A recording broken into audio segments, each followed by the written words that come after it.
A New York woman passed away in St. Johns County on Interstate 95 Sunday night, this according to the Florida Highway Patrol. At 10:21 p.m., FHP says a 47-year-old Miami man was driving a semi-truck southbound on the outside lane on I-95 near mile marker 299. While doing so, a New York woman who was 26 years old, was standing outside a sedan that was parked on the right shoulder of I-95. Yeah, man.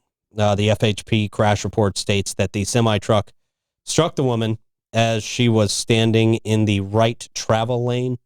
Another sedan, which was driven by a 44-year-old Kissimmee woman, was traveling behind the semi-truck, also struck the woman. She was in the lane. Oh, my gosh. Yeah. Yeah, you got to get all the way, get all the way off the road. Yeah, I mean, I don't even. Yeah, this is horrible. It really is, man. The report notes that the New York woman's sedan was previously involved in a separate crash. She exited her vehicle to converse with the other driver in the separate crash when she was struck by the secondary collision. Very sad, man. FHP did not release the identity of those involved in the crash. You got to be safe out there, man. This was so this was dark. It was almost 10:30 at night. Just be safe out there on those roads. It's just a very, very sad one to have to report to. Have you guys ever broken down on like a major highway like that? What's that like? Like, do you have to just, like, what goes on? I can tell you this: the scariest moment of my life, I've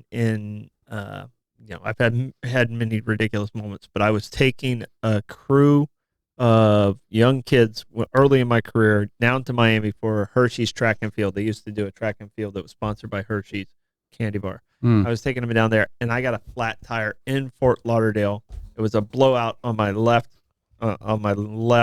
back tire in a van that was one of those 15 passenger vans, and I had it loaded to the hilt, and I had a blowout, and traffic was doing like 70 miles an hour, and I had to change a tire.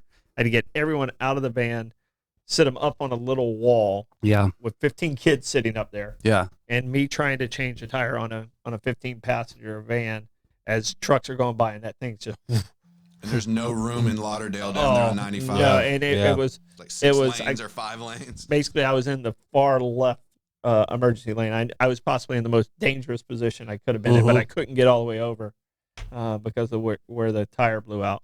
And I'm telling you, I was just like, okay, this is the day I'm going to die. This is the day I'm going to die. Yeah. And luckily everything worked out and all the kids were safe. But I have one other chaperone with me that I said, because they were going to come down and help. I was like, no, you just keep the kids on the wall.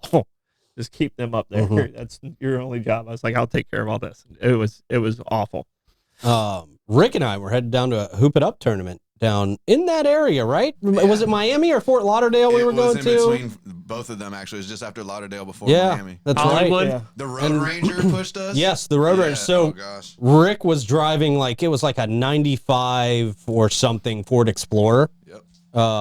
And we called it the kazoo. The transmission went out.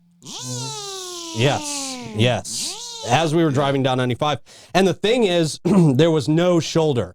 There was about a bike lane's worth of a shoulder. It was in a construction zone. Oh, no. Yeah. So we were literally really in the middle of the road. We were in the middle of the highway for about 20 minutes. Oh, my gosh. As we waited for what was called the Road Ranger down there. And there was like this big truck with this big bumper that just came up behind us and pushed us. With the Ram package. With the Ram package. It did have the Ram package. Ram is safe. Well, and pushed us off the exit. Construction zones are so, I mean, like when I did my walk in 2000, I did not walk through construction zones because people get so distracted. Yeah. So, I mean, the fact that you guys got out of that with that good of a story is amazing. Yeah. Yeah, man. It was sketchy. Scary. It was very sketchy. And it was getting dark. I don't think it was exactly dark yet, but by the time we got the car pulled over off with the Road Ranger, it was definitely dark. He pushed us a good mile or two going 15, 20 miles an hour in the right lane. Yeah. That was sketchy. It was nuts, man. It was sketchy. Probably the best that vehicle ran the whole trip. Yeah. All right, man. It is Gas Buddy Gas Report.